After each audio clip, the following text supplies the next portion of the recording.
Muscle growth ಅವಾಗ ಎಕ್ದಮ್ important ಅಂದ್ರೆ ಲೆಗ್ ವರ್ಕೌಟ್ ಇಂದ ನಮ್ ಟೆಸ್ಟೋಸ್ಟೆರಾನ್ ಲೆವೆಲ್ ಜಾಸ್ತಿ ಆಗಿ ಮಸಲ್ ಗ್ರೋತ್ ಗೆ ಭಾರಿ ಹೆಲ್ಪ್ ಆಗುತ್ತೆ. ಅದ್ರೊಳಗೆ ಲೆಗ್ ಪ್ರೆಸ್ ತುಂಬಾ ಇಂಪಾರ್ಟೆಂಟ್ ಮಷೀನ್.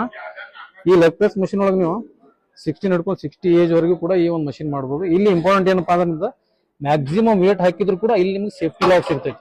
ಈ ಸೇಫ್ಟಿ ಲಾಕ್ ಹಾಕೊಂಡೇ ನೀವು ಮಾಡಬೇಕು. ಈ ಮಷೀನ್ ಬಹಳ ಇಂಪಾರ್ಟೆಂಟ್. ಇದಾದ ನಂತರ ನೆಕ್ಸ್ಟ್ ನಾವು ಹೋಗ್ತೀವಿ ಲೆಗ್ ವರ್ಕೌಟ್ ಗೆ ಸ್ಮಿತ್ ಮಷೀನ್.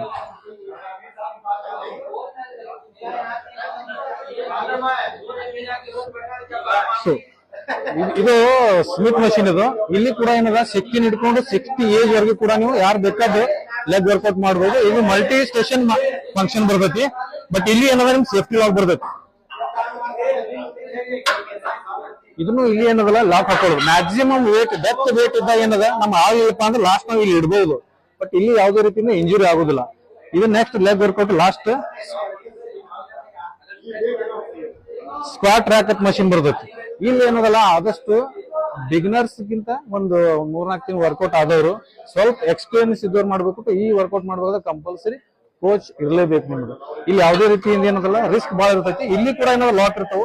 ಈ ಲಾಕ್ ಕೂಡ ನೀವು ಏನದಲ್ಲ ಲಾಕ್ ಯೂಸ್ ಮಾಡ್ರಿ. ನಿಮ್ಗೆ ಎಲ್ಲಿ ತನ ಆಗುತ್ತೆ ಅಲ್ಲಿ ತನ ಹೋಗುತ್ತೆ. ಡೆತ್ ರೆಪ್ ವರೆಗೂ ಕೂಡ ಈ ಲಾಕ್ ಸೇಫ್ಟಿ ಅಲ್ಲ ಅಂದ್ರೆ ಮ್ಯಾಕ್ಸಿಮಮ್ ವೇಟ್ ನಮ್ ಆಗ್ಲಿಲ್ಲ ಕೂಡ ಇದೊಂದು ಸೇಫ್ಟಿ ಇರ್ತೈತಿ ನಮ್ಗೆ.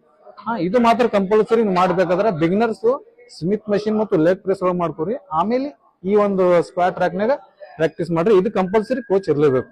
Thank you.